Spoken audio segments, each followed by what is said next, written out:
Hey, I'm Justin, And I'm Myra. and today we're going to speak about the fact that it's difficult, but it makes your darkest fears disappear.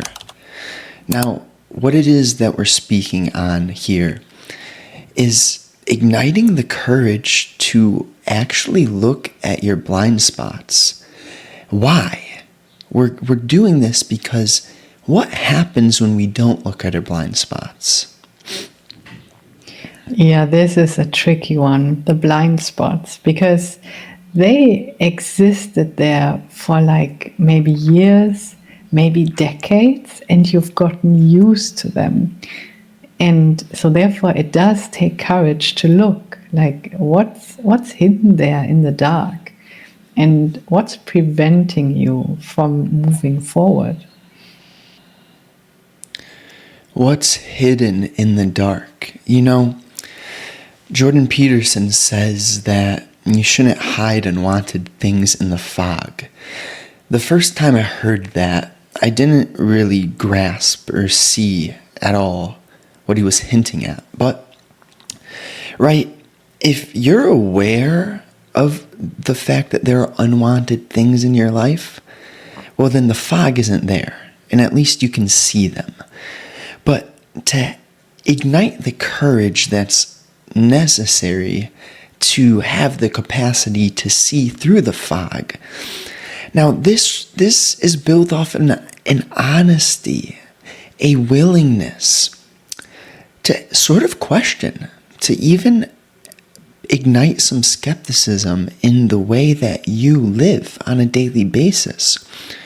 To just begin to start asking some quality questions. Just in relationship to, am I living in a mechanical way? Like, this was one of the biggest pain points for me, and I don't think I'm alone, which is getting comfortable living a life which is low quality. Can you want to expand upon that? Oh yeah. This is there's this frog in the hot water analogy. I have no idea if this is real or not, but when you put a frog in cold water and heat it up very slowly, the frog won't jump out and just dies at some point. While when you throw the frog into hot water, the frog will jump out because it realizes, that's dangerous, I'm going to die. And this is exactly, I feel, what can happen because you get so used to living a life that's not aligned with you. And then little things over time add up. How do you feel about this? Right. I was just making a note because that phrase, that analogy, and then I hear you say, I don't know if it's real or not. Well, we do know. And of course, I see that you were speaking in relationship to the frog doing the jump. But if we're making the analogy, we know that we've been that frog before. And therefore, we know that it is real. That when all those small things, they seem small, we become complacent, we don't question, maybe we fuel ourselves with, low quality ingredients, and then maybe we consume a lot of entertainment, and we run and we avoid. Well, those are all that's the warming of the water, slowly. And inevitably, if you're willing, if you have a little courage inside, you're going to ask yourself some questions. And one of those main questions may be, how much pain am I willing to tolerate? And, it can feel tricky. It can feel as if you don't feel the pain when that water is slowly boiling instead of a instant increase in temperature. And when you're numbing yourself and over-consuming and suppressing and distracting, and you're doing all of that consistently every day, you might not even realize how much pain you're in. And that was sort of my life. That was my story for a bit. And then inevitably I just had to ask, I was sitting there in the summer shed, my high school senior year, and my friends and I, we good friends. We would play football, we would drink, we would do, entertain ourselves. But I remember sitting there, and we're all just silent, and we're all just numbed out of our minds. And I asked myself this question, like, is this all there is to life? I couldn't get away from that question in that moment. Is this all there is to life?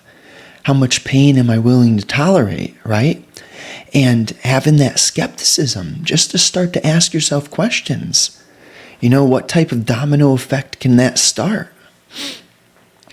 Yeah, I feel this so much. I've been there too, but it took me longer.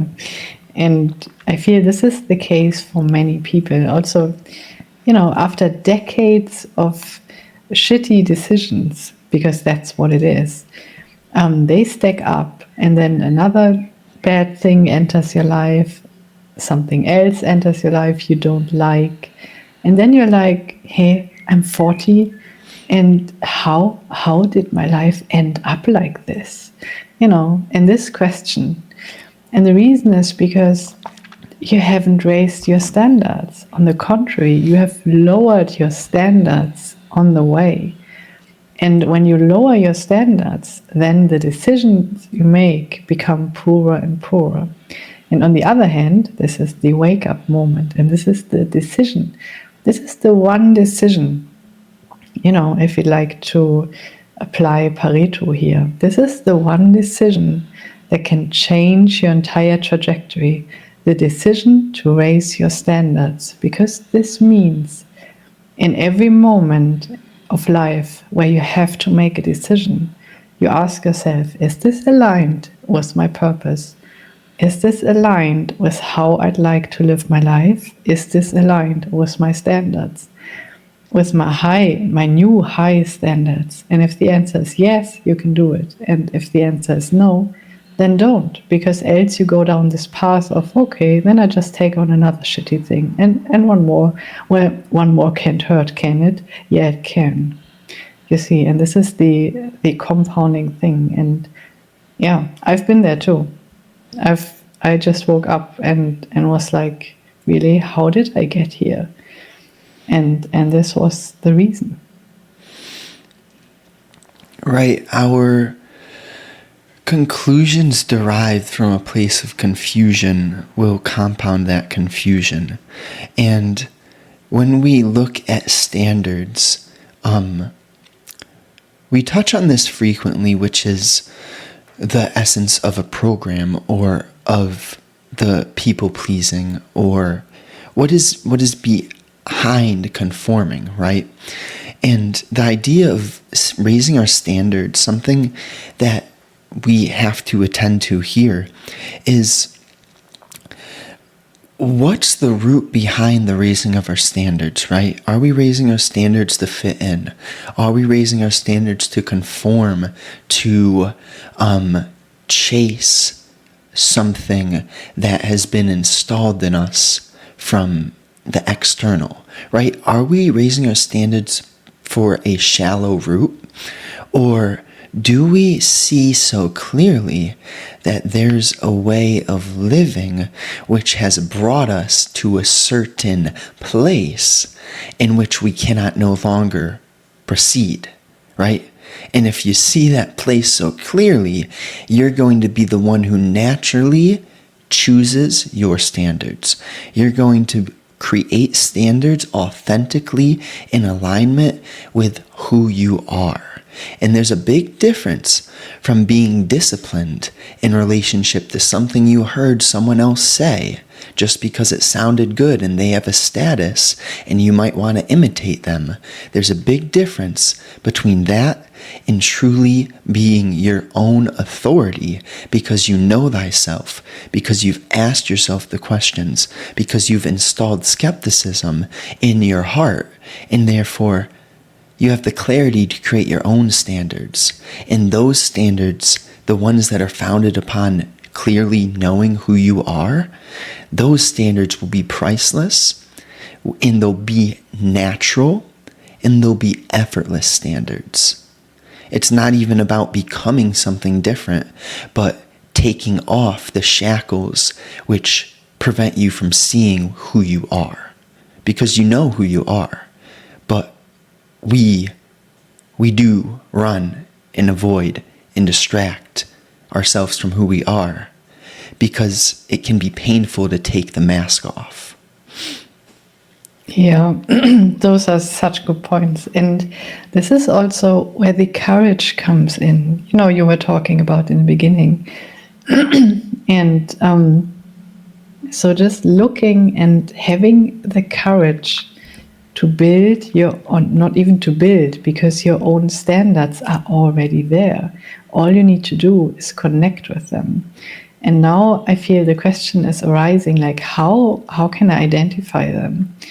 And this, of course, you can start by looking outside if you're completely disconnected. And then you can apply standards that other people you admire have, and then feel how you feel. And this is kind of like a test to check if is this a standard that's aligned with me or isn't it? And then when you get deeper and deeper into this process, you realize more and more, oh yeah, those are my standards, because they pop up sometimes silently but still noticeable. And this is where a raised awareness can help. And there's this inner feeling of, oh yeah, that's a good fit. Oh yeah, this feels so right. And there's no friction. There's no friction inside of you. If you are aligned with something, with a decision, every cell of your body is telling you so. And this is why awareness is so valuable, because then you can simply listen. And it's interesting, right? When I hear you say that, like, every cell in your body knows, but this is the reality. And the tricky part about it is that, you know, there's fog that we create. We choose to jump into the mud. And once we start to see clearly how we are creating that fog, or we are deliberately, maybe not consciously, but we are deliberately walking into the mud. When we start to become more honest with ourselves, then, you know, there's a little bit more space to hear what I'd label that gentle flute, which will guide you in relationship to your standards. And it's like, okay, you can look at one thing practically, like, who were you as a child? If you ever had moments in your childhood where you sort of were just there. Like for me, as to put it simply, I was always running around. I was always outside, and I played a lot as a kid. And now I see clearly that that's part of my standards for my life, of who I am. I don't always have to be running around, but I do need to be consistently in motion, consistently attending to my mind psychologically, and, you know, staying active physically. Like, that's just part of my standards, who I am. Like, not the difference, but maybe more the contrast in quality of life when, you know, walking consistently versus not walking consistently. It's something so simple, but you can feel it, you can see it, and you can watch it. So, you know, again, for me, from 0 to 7, whatever, I was always playing. So how can you, if you were playing a lot as a kid, whether it was with computers or with other kids, how can you integrate play into your life right now? And one practical thing, if it makes sense in your life, is to have animals around you, because animals are playful by nature, and they're going to bring that playfulness out of you if you aren't too stuck in deliberately stepping in the mud and living in fog. Being the sad truth about homeowners and animals is that so many people don't have the real relationship that they could with animals. Why? it's the same thing as we've been talking about. Once you have the courage to have the capacity to bring attention, well, not bring attention, but to attend to your emotions, your thinking, your mind and its movements, when you have that courage, you're going to show up as a more alive individual for your animals. And therefore, you'll see that they're consistently inviting you to play. It's a beautiful thing. Your life is going to completely change if you do this work. And one thing I'll say is, don't believe me. Question that. See, is he for real? Do the work. Do the work and see. Because, I can talk about this. We can invite you to inquire. We can invite you to do the work, but I can't do the work for you. And therefore, I'm talking about your life. Because I know where I'm at, and I know the clarity, the smoothness, the contrast in what I used to live and now what I live. And it's all possible for you. It truly is. So if you enjoyed this, I know you'll like daily writings. I'm going to link both mine and Myra's newsletter. I'm writing daily.